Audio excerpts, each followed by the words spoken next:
Hakuna unachoweza kusema unakipata kwenye maisha yako kwa kubahatisha. Kila kitu unachopata kwenye maisha yako ni matokeo ya msingi ambao umekuwa wewe ukijiwekea. Kwa hiyo kama umejiwekea misingi mibovu, basi tegemea matokeo mabovu pia. Basi leo nimekuandalia misingi 10 ya fedha, maisha na mafanikio, na kama utaifuatilia vizuri, niamini mimi, mafanikio lazima utayaona kwa kupata matokeo sahihi.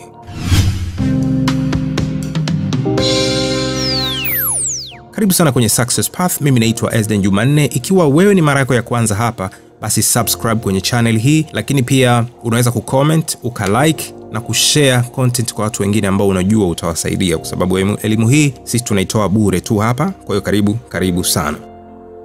Sasa moja kwa moja niende katika misingi ya fedha, maisha na mafanikio, ambayo nimeiandaa leo tuijadili kwa pamoja, lakini tusiishie tu kuijadili, tuifanyie kazi. 1. Kipato unachokipata si sawa na utajiri. Sio kile unachokipata ndio kinakufanya uwe tajiri, bali kile unachowekeza ndicho kitakachofanya uwe tajiri. Kosa kubwa wanalofanya watu wengi ni kuweka akiba na kuitumia kwenye mambo ambayo hayana uwezo wa kuwasaidia kufanikiwa.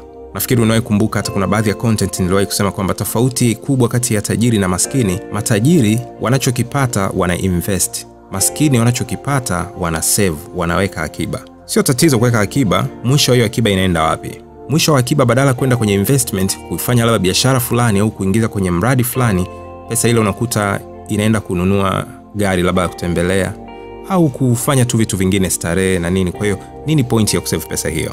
Namba 2, utafiti unaonyesha kuwa ni 2% tu ya watu ambao wanaweza kufikisha umri wa miaka 65, naongelea uzee, huku wakiwa financially free, yani wakiwa huru kifedha. Asilimia kubwa inayobaki wanabaki wakiwa na maisha magumu sana na ya kuteseka. Sasa hutakiwi kuwa miongoni mwa kundi la wanaoteseka, na ndio maana mambo haya tunayaongea leo mapema. Badilika sana sasa kwa kuanza kuwekeza, anza kufanya kazi kwa bidii. Fanya kazi kwa bidii, lakini kwa kutumia akili sana pia.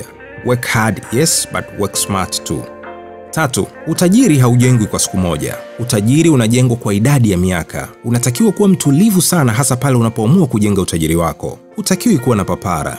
Tulia, weka mipango na utafanikiwa. Ila kama unataka utajiri wa siku moja, basi elewa kabisa kwamba itakuwa ngumu sana wewe kufanikiwa. Halali mtu na kipara kesho akaamka na afro, haiwezekani. Unatakiwa kuwa na mipango ya muda mrefu, madhubuti, na uifanyie kazi kikamilifu.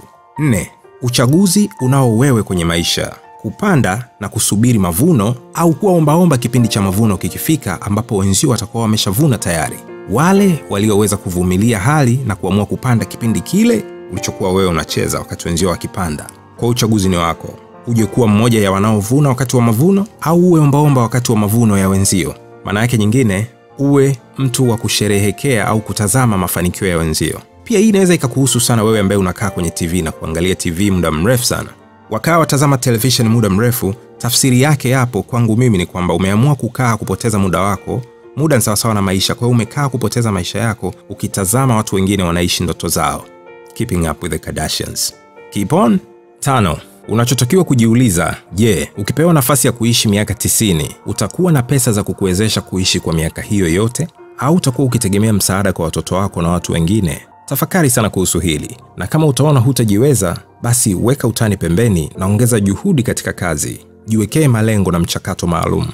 6, moja kati ya kitu cha kushtua sana katika maisha ya siku hizi ni kwamba watu wengi sana, karibu wote, yani utasikia wanasema wana mikopo sehemu, kuna pesa wanarudisha sehemu. Sasa katika kusoma kwangu na kufuatilia vitu vingi sana, tunashauriwa sana tujiepushe kuwa watu wa kukopa pesa na kuanza kuishi katika kipindi kirefu tukiwa tunatakiwa kurejesha hizo pesa. Lakini tunatakiwa tujaribu kuwa na malengo ya sisi ndio tuwe tunakopesha pesa, ili katika kipindi fulani basi watu waturejeshe hizo pesa. Somo la hapa ni kwamba kujiepusha na tabia ya kupenda kukopa pesa mara nyingi. Okay, kuna nyakati ambazo unaweza kuwa kwamba unahitaji kweli mkopo ili uweze kuboost au kusaidia biashara fulani au kuinvest sehemu.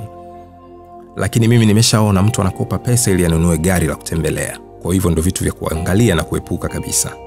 7, hakuna haja ya kulalamika sana. Katika maisha unatakiwa ujifunze kuwa na bidii, kufanya kazi kwa bidii mpaka ukaelewa namna gani unaweza kuongeza kipato ulichonacho hata kikawa mara 5 mpaka 6 zaidi ya mwanzo. Labda nikwambie, hauhitaji kupata mshahara mkubwa sana. Unachotakiwa ni kujifunza jinsi gani unaweza kukuza kipato unachopata na kikawa kikubwa kwa kuingiza katika biashara mbalimbali au miradi mbalimbali, na ukafanikiwa kuikuza pesa yako kwa asilimia kadhaa katika kipindi fulani cha muda. 8.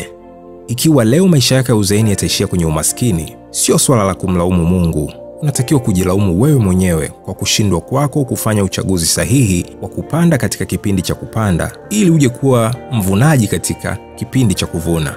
Bill Gates aliwahi kusema, "To be born poor in a poor family is not your fault, but for you to die poor is your fault."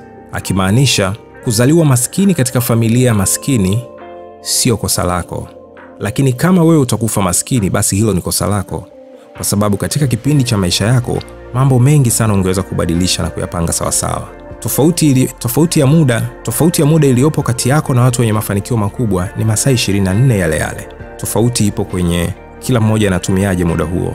Kwa ndio maana masomo kama haya yanakuwepo. Na je, unapoyasikia unachukua hatua gani, au unaishia kusikiliza tu na kusema somo zuri sana la leo? 9. Mkakati wa kuwekeza katika maisha unatakiwa uwe sehemu ya utaratibu wa yule ambaye anahitaji kuwa na mafanikio katika kipindi kirefu zaidi kwenye maisha. Lakini ili uweze kufanikisha hili, ni lazima uchunge matumizi yako ya pesa kwa kuhakikisha kwamba kila kipato unachopata, pesa inakwenda kwenye kitu sahihi.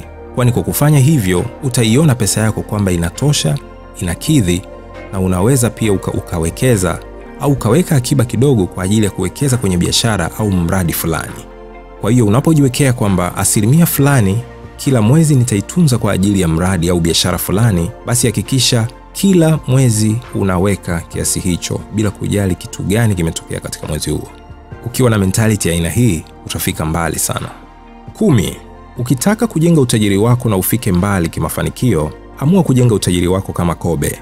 Chukulia kama hizo ni mbio za muda mrefu.